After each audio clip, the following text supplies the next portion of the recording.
Now, in my last video, I posed the question, is the WNBA trash? And I also gave reasons for why I believe the WNBA to be trash. Now, I want to clarify some things by what I mean by trash before I get into this video. When I say the WNBA is trash, what I'm not saying is, I'm not saying that the women can't play basketball. I'm not saying that the athletes in the WNBA are bad at basketball. That's what I'm not saying. What I'm saying is, as a product or an entertainment company, is trash. Let me give you an example. Say you were to go into a store and you were to go to the basketball section. And in the basketball section, you had all the different leagues as products. You have your NBA, your WNBA, your college men's basketball, college women's basketball, high school men's, high school girls, all the way down to youth league, right? When I say that the WNBA is trash, what I am saying that if you had your choice between picking which one you want to spend your money on to see, the WNBA would fall towards the bottom of the list. It wouldn't compete with the NBA. You would go see a college men's game before WNBA game. If you went to college, you would definitely see a college women's game before WNBA. Probably even a high school men's basketball game.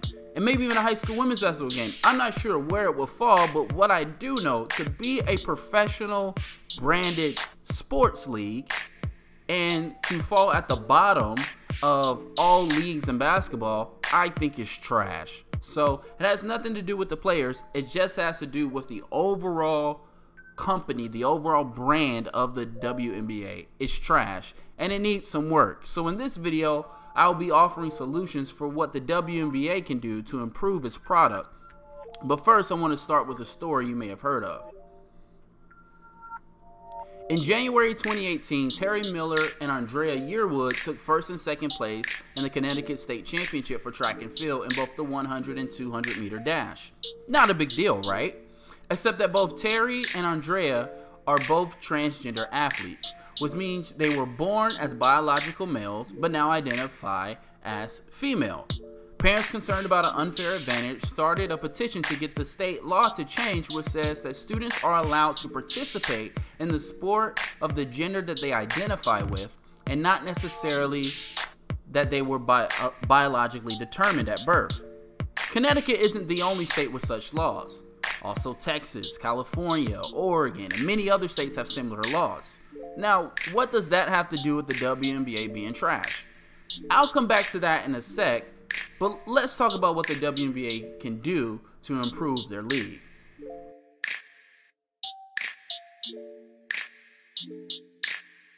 One day I was just like, why is this happening, Tina? Like, why do I feel this way? Or why is this happening? She was like, because your body is not physically designed to plant and run and cut and jump. That's just not the way that your body is structured as a woman. So, you know, and she just kind of was playing, she put it that way. And after she said that, it just kind of really hit me. And I understood that, you know, what is, you know, the biological composition of male versus female and how different we were in so many ways and how you can really see that. So to me, it just was comforting to realize that it wasn't like one is worse or less or worth more or less. It's just understanding that that is not the way I was genetically designed. I wasn't designed to do these crazy things that I've been doing to it over and over and over again. In my last video, I talked about how the WNBA feels more like women trying to play basketball instead of a women's basketball league. I also brought up how there are clearly physical differences between men and women that give men an advantage over women when playing basketball, and that if the WNBA wants to fix its league, it needs to address these obvious physical disparities to be taken as a serious brand. The most obvious fix is lowering the rim. Now, this may sound offensive, as Nneka Ogwumike has suggested, but this isn't coming from some sexist, women-bashing male YouTuber. This has actually been suggested by prominent figures in women's basketball. Val Ackerman is the current commissioner of the Big East Conference and served as the first ever president of the WNBA from 1996 to 2005. In 2013, Val was hired by the NCAA to do a thorough investigation and report on what changes could be made to improve women's basketball. This report is now infamously known in women's basketball as the Ackerman Report. I'll leave a link to that in the description. The Ackerman Report led to such changes as reducing the shot clock in women's college basketball, switching from 4 quarters instead of 2 halves. Here are some quotes from that report. "We have to get away from doing things just because men do them. Women's basketball is a distinct sport that needs its own identity, separate and apart from men. What's right for men isn't necessarily right for women. The best way to be equitable is to treat people differently. We need to make the product more compelling so it's a better TV sport. Marketing is only putting lipstick on a pig unless the game is changed. The games are too physical, too rough. Players can't finish shots. They need to clean up the game. Excessive contact is hurting the game. They need to get scoring up, open up the game, speed up the game, free up the point guards, protect the shooters, allow guards to show their skills." And what was one of her suggestions that could solve this issue? Use of a lower rim, such as 9'6" or 9'8". The purpose of lowering the rim in women's basketball isn't to say that women aren't as good as men. It's actually to move the conversation away from constantly being compared to men and makes the women's game completely separate and unique, adding the element of excitement to the game. Other suggestions include a new scoring system that awarded teams points at the ends of halves, widening the lanes, and shortening up the court to speed up the game and increase scoring. But she's not the only one alone in this sentiment. Gino Auriemma, the famous UConn coach, whose team has won 11 national championships in the past 23 years, including a 111-game winning streak from 2014 to 2017, had this to say back in 2012. "What makes fans not want to watch women's basketball is that some of the players can't shoot. They miss layups, and this forces the game to slow down," he said. "How do you improve that? Lower the rim. Do you think the average fan knows that the net is lower in women's volleyball than men's volleyball? It's about 7 inches shorter so that the women have a chance for the same kind of success at the net as the men. Let's say that the average men's player is 6'5" and the average women's is 5'11". Let's lower the rim 7 inches. Let's say 7.2 to honor Title IX. If you lower it, the average fan likely won't even notice. Now, there would be fewer missed layups because the players are actually at the rim when they shoot. Shooting percentages go up, there would be more tip-ins." The problem with the WNBA is that instead of catering to what makes women's basketball exciting, they persist in the notion that they can do everything that the men can do. But what they should do is focus on women and not men. Their obsession with proving they belong in a male-dominated sport makes them miss all the opportunities they have to propel women's sports to the forefront. Stop trying to prove that you're just as good as men. Women's basketball should be different than men's basketball because women are different than men, and there's nothing wrong with that. Softball is different than baseball. Even in the military, women have different standards than their male counterparts. That doesn't make them any less of a patriot or a veteran because their standards are different. It just makes them different. And people respect differences. Differences are enjoyable. Differences are entertaining, which is something that the WNBA lacks right now.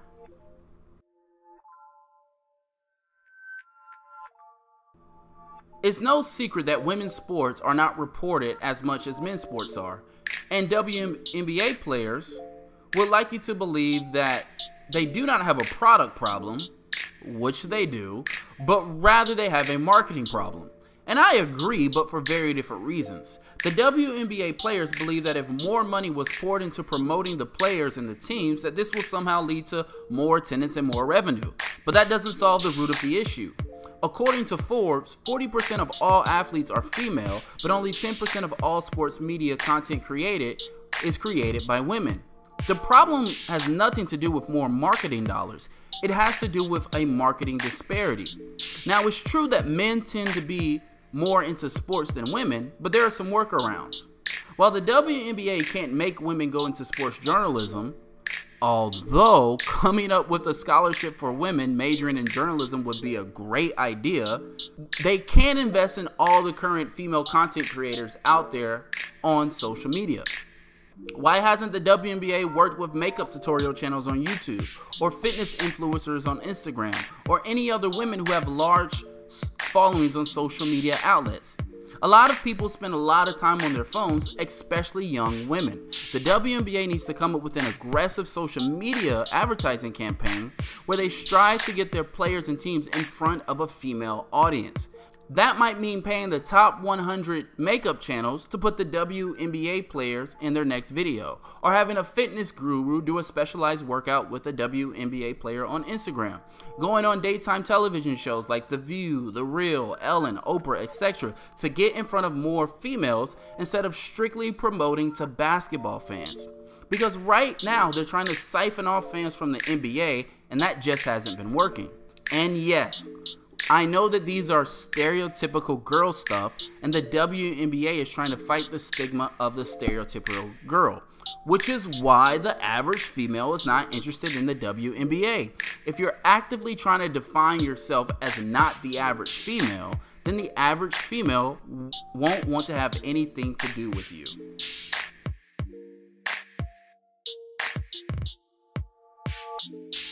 Here's one that people don't talk about openly in mainstream media that may be the WNBA's current biggest obstacle.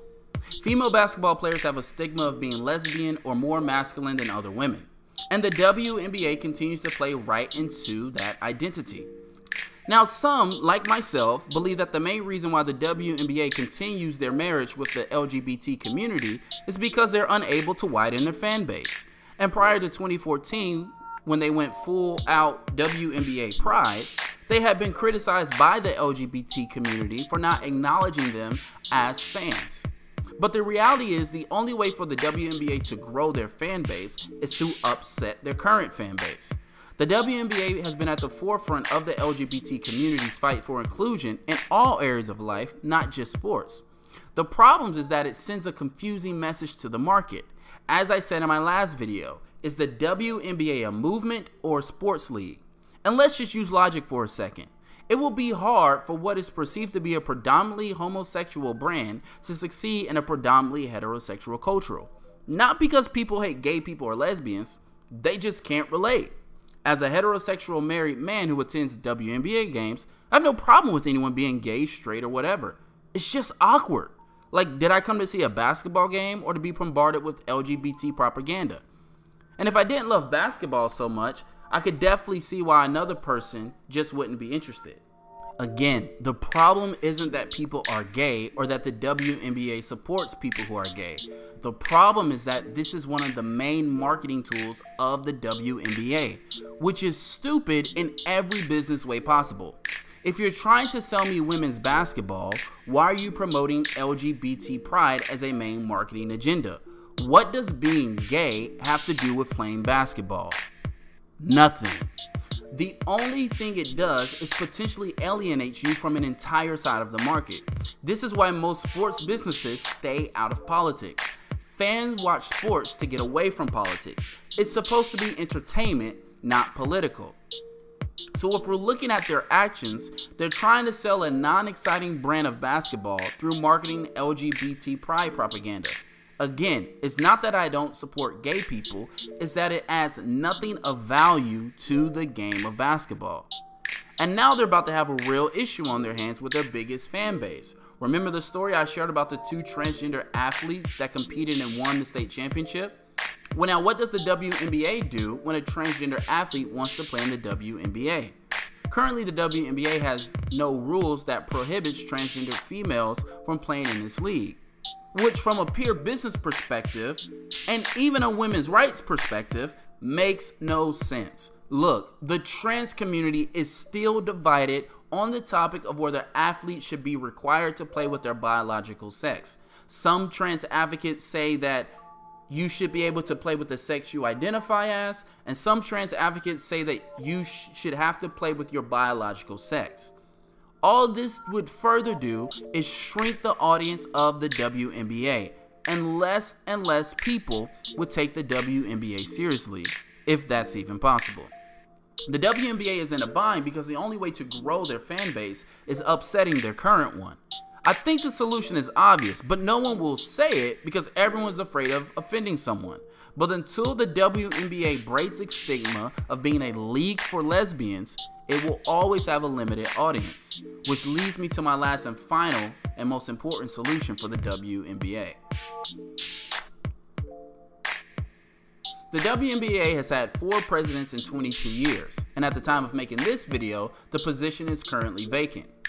In my experience and what I've seen, witnessed, and heard from college and the WNBA, people tend to turn women's sports into a cause rather than a business. Rather than help females become millionaires, they settle for the consolation prize of fighting the status quo and standing up for women's rights. And it takes a strong leader to keep everyone focused on the growth of your business instead of the propaganda of your social cause. I'm not saying that the past presidents have been bad, but what I am saying is that the problems with the WNBA are pretty obvious for any reasonable person not trapped by their political identity. The tricky part is finding a person who will implement the solutions effectively and unapologetically. Will changing the rules and adjusting the rim height offend people? Sure, but it would also improve scoring and make the game more exciting, leading to increased interest and revenue. Does asking YouTube channels to feature WNBA players seem a little bit beneath the WNBA as a multi-million-dollar company? Yes, but it's also getting them immediate exposure to your target market. And will becoming less focused on pride and more focused on profit and on extending your fan base hurt you in the beginning? Absolutely. But honestly, the WNBA is one biological male playing in the WNBA away from being a terrible comedy movie. Literally Joanna Man. And without someone who's willing to look past the mistakes and learn from them and be innovative at pushing the brand forward, it will continue to be a disaster. But again, I ask you guys, what do you guys think? What do you think is some things that the WNBA can do to fix its brand? Again, like it if you like it, subscribe if you're new, and I'll see you next time. Peace.